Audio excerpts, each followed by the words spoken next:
Thanks for waking up with the Valley today. I'm Lisa Vidot here with Kyle Bosch, 11 minutes before 7, and we're starting our nonstop news and weather to the top of the hour to help you plan your day. And we start with more out of Nice, France. We're taking a look now at exclusive video of the moment police fired into the cab of a truck that had just mowed down dozens of people celebrating Bastille Day last night. The driver was killed, but no one has immediately claimed responsibility for the attack on France's national holiday. We do know this morning at least 2 Americans are now among the 84 people who have been confirmed killed. Family members have identified the U.S. victims as Sean Copeland and his 11-year-old son, Brody. They're from the town of Lakeway, Texas, just outside of Austin. The Copelands were in France vacationing with family. Now, the U.S. Embassy in Paris this morning is trying to account for other Americans who were in Nice during the incident. Now, the driver of the truck was shot by police after he drove through a crowd for about a mile. French media are reporting that the attacker was a 31-year-old who lived in Nice. Officials found weapons and grenades inside that vehicle. France's president this morning said that a state of emergency that was put in place after the Paris attacks will now be extended for 3 more months. This is the 3rd major attack to ravage France in just the past 2 years. Another funeral is set to take place today for a Dallas police officer who was killed in an ambush last week. 40-year-old Michael Kroll was one of 5 officers killed during a protest march. Kroll had served with the Dallas Police Department for 9 years after having served previously in Michigan. In our election 2016 coverage this morning, Donald Trump is holding off with announcing his vice presidential selection today, as he previously announced. NBC News and several other outlets have confirmed that Trump has picked Indiana Governor Mike Pence to be his running mate. However, the presumptive nominee tweeted out last night that he is postponing the official planned news conference in light of those attacks in France. It's now 6:51. Time for weather on the ones, and we get a check of our Friday morning weather with meteorologist Lisa Green. Good morning. It's so much better than yesterday's gloom and cool and rainy conditions. We've got that sun mixed in with some clouds as well, and that'll be much of what we see today, a mix of some sun and clouds today, with temperatures that are a good 10 degrees warmer than yesterday too. This is still below average, but it's a sign that things are improving for us here, with temperatures into the mid to upper 70s for your high. A mix of sun and clouds, as I mentioned, and that wind should be pretty light, less than 10 miles per hour in most locations. Because of that light wind, we've had some issues with off and on patchy fog in parts of the valley. As we look back up to Devil's Lake, back down again to less than 2 miles visibility reported at the airport. So patchy dense fog that's been quite variable just within Devil's Lake itself. And then over in Candu at 2.5 miles of visibility for you. We're down to 5 in Fergus Falls. So there may be some other areas where we're dealing with this. Keep those headlights on this morning if you're driving through those areas. Otherwise, some clouds in eastern parts of our viewing area that will slowly be departing from west to east. We do have some clearer skies in other parts of the region too. And in the tri-state area, we are still seeing a couple of sprinkles associated with that rain that impacted us yesterday. That's moving out of the Minneapolis area, and then some storms that will not be impacting us in the Central Plains. 53 degrees in Fargo. We're at 53 in Grand Forks, 57 in Devil's Lake, and 55 in Detroit Lakes this morning. And we won't have a wind chill factor like yesterday. Our winds are very light, less than 10 at the moment. So for today, temperatures rising to around 70 degrees at lunchtime. We'll have partly cloudy skies. Into the afternoon hours, we'll heat up into the 70s, even some upper 70s for us in the Southern Valley. The problem is we'll see some, in advance of our next system, some showers and thunder showers pop this afternoon. Some of them could be a little bit stronger, but we're not looking at severe, just some gusty winds and some lightning associated with them. They could impact your evening plans, though, especially if you're in eastern North Dakota. Over into Minnesota, you have a better bet of staying quiet as these begin to fizzle out when the sun sets for tonight. So here's a look at the 7-day planner. Today, 77 degrees your high, a few showers and storms tonight. Tomorrow, we are a little stormier. In fact, we may see some severe weather Saturday night and into the early part of the day on Sunday, but warmer, 80s for the weekend. And next week, looking even hotter, 90s return on Wednesday. Okay, thank you, Lisa. A 22-year-old man is in jail after a Fargo woman says he followed her into the bathroom at a downtown library and spied on her through the stall. Police say Yassin Izak is facing charges of disorderly conduct and violating the 24/7 sobriety program. The victim tells Valley News Live that she ran out of the stall when she saw the man looking at her, grabbed him, pulled him out of the bathroom, and yelled for help. Fortunately, police were already at the library dealing with another matter and were able to quickly make an arrest. Following up on a story that we first broke for you yesterday morning on the Valley Today, the woman responsible for a lockdown of a South Fargo neighborhood is now facing 2 charges.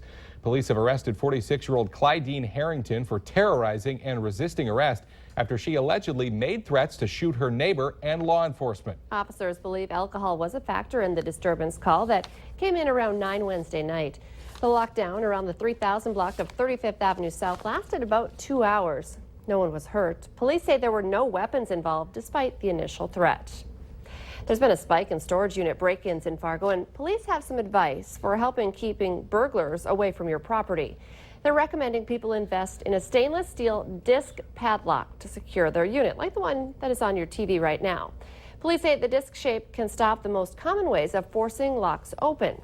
And they're cheap too. The locks cost $12 to $15. A burglary suspect in Grand Forks couldn't make his getaway because police say he ran out of gas. Lucas Gilbertson was believed to be in possession of a stolen firearm from an East Grand Forks burglary. Police tried talking to him at his farm about the case, but they say he took off in his vehicle, then ran out of gas a short time later and was caught. Authorities say they have recovered a revolver and marijuana. They also say they found stolen property in their investigation at Gilbertson's farm. It's Friday, and that means it's time to take a look at this week's Valley's Most Wanted. Police say Alonzo Williams Jr. is wanted for felony violation of a no-contact order. You should call your local law enforcement if you have any information on Williams. We know that parking in downtown Fargo can sometimes be a hassle, and it's not getting any easier with all the construction that has been going on, and that's creating some problems for people trying to get to the Fargo Street Fair. Many people we talked with yesterday said they simply tried to get to the fair early and drove around for a while until they could find a spot. The city of Fargo says it wants people to use other modes of transportation, like the bike share program and Link FM bus, to help limit traffic problems during the street fair. To see the full map with the Link FM bus route, free parking options, and construction areas, just click on this story at valleynewslive.com. The races will once again be going off in North Fargo this weekend. It is the 11th season of racing at the North Dakota Horse Park. More than 20,000 fans are expected to be cheering on the four-legged friends this summer. The Valley Today's Christy Larson joins us live now from North Fargo with more on this weekend's fun. Good morning, Christy. Well, good morning, guys. I know a lot of people are excited as the races kick off tomorrow here at the North Dakota Horse Park. And I have Mike Schmitz here with me this morning. He's the general manager of the horse park. And I think the biggest thing is you guys weren't around last year, but now you guys are kicking it off once again. Why should people come out this year? Lots of fun, like I said. Big days. There's an event pretty much every day. Sunday's Ladies' Day. Hats off to ladies. And obviously, we have our opening Saturday with all our giveaway prizes, $3,500 worth of fun things. So, but racing's back, and it means a lot to a lot of people. So, come take advantage of it. And we got to meet also one of the trainers, and they said, you know, it's nice to have them back here in Fargo before they travel on to other races as well. And hats off to ladies. So the first 100 ladies are wearing hats. What happens? They get in free on Sunday, and then we'll have make your own hat booth. If you don't have a hat, you can make one here.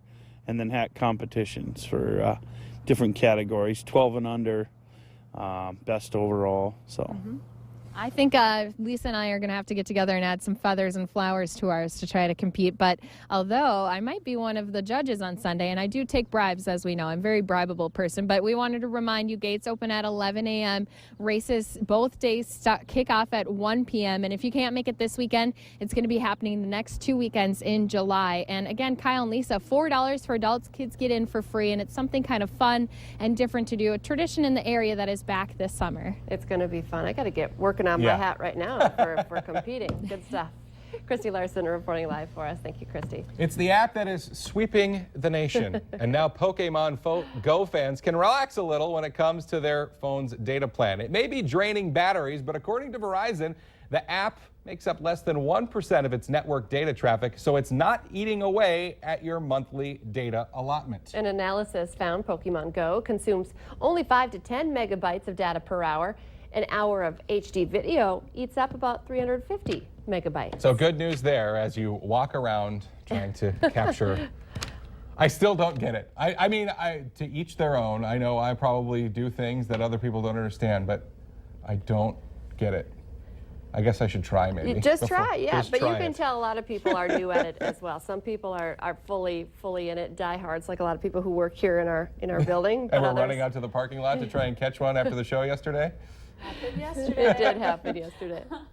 Okay, let's get our answer now to our question of the morning on Facebook. The average adult does this 41 times a day. What is it? The answer, sends a text message. Remember, you can take part in our question of the morning every Monday through Friday at our Valley News Live Facebook page. Hey, and today it's going to be really nice to be out searching for Pokemon. We've got some sunshine, a few clouds, and later today a chance for some showers and maybe a thunderstorm in the east, but warmer, 70s on the way. Thanks for waking up with the Valley today. We'll have another news and weather update for you right here in just 25 minutes. Have a great Friday and weekend, everybody. We'll see you Monday morning.